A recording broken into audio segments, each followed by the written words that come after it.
की जरूरत होती है। हमारे देश की सेना के जवान उन सीमाओं पर जरूरत पड़ती है तो तलवार खोलने में भी संकोच नहीं करते। तलवार का मतलब सिंबॉलिक है।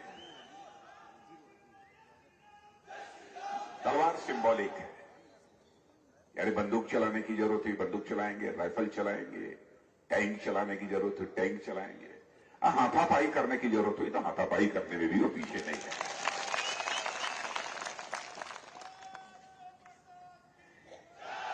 इसीलिए मैंने तलवार खोला नहीं है।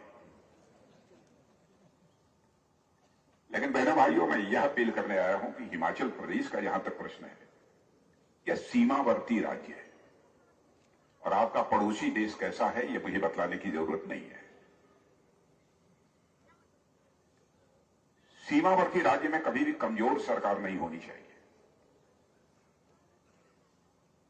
सीमावर्ती राज्यों में राष्ट्रवादी सरकार होनी चाहिए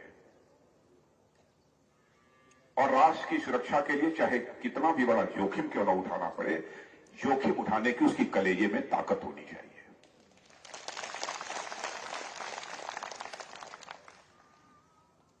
घटनाओं की यदि चर्चा करूंगा तो उसकी लंबी फहरिस्त होगी, इसलिए बहुत विस्तार में जाकर घटनाओं की चर्चा नहीं करूंगा।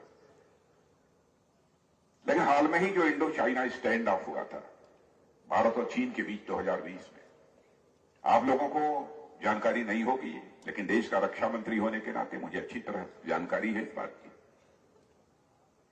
कि बहनों भाइयों, जिस तरीके से हमारे सेना के जवानों ने उस स्टैंड ऑफ के दौरान अपने शौर्य और पराक्रम का परिचय दिया है, अपना बलिदान दिया है, सारी दुनिया को यह संदेश चला गया कि भारत अब यह कमजोर भारत नहीं है, भारत बल्कि दुनिया का एक ताकतवर देश बन चुका है।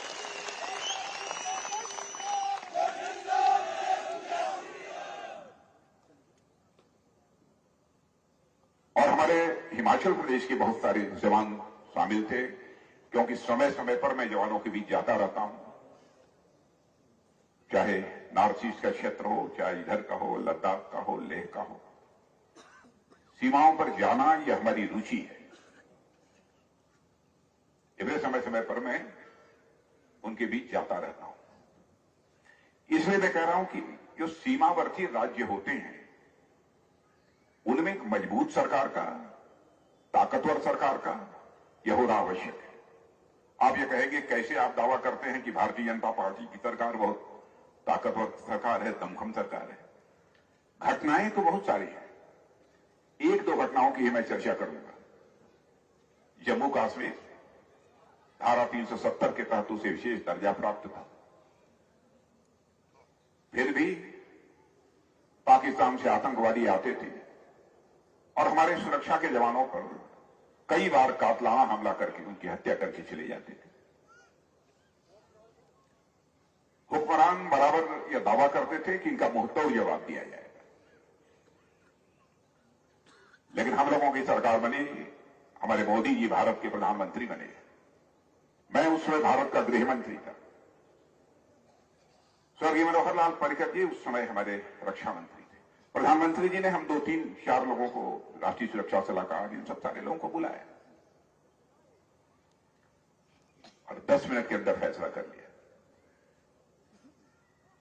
और आपने देखा कि हमारे सुरक्षा के जवानों ने, हमारे सेना के जवानों ने इस पार से नहीं, जरूरत पड़ी तो उस पार जाकर आतंकवादियों का सफाया करने में उन्होंने कामयाबी हासिल की।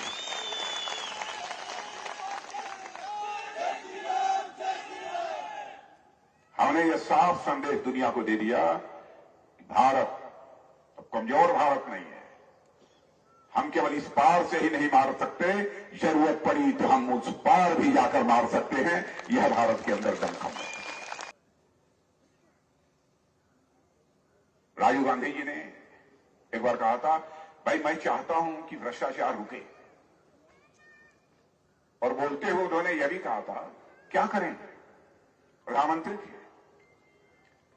ऊपर से मैं 100 पैसा भेजता हूं बैंकों से और नीचे पहुंचते पहुंचते बामुश्किल 14 पैसा लोगों की जेब में पहुंच पाता है। क्या बहनों भाइयों ये सच नहीं है?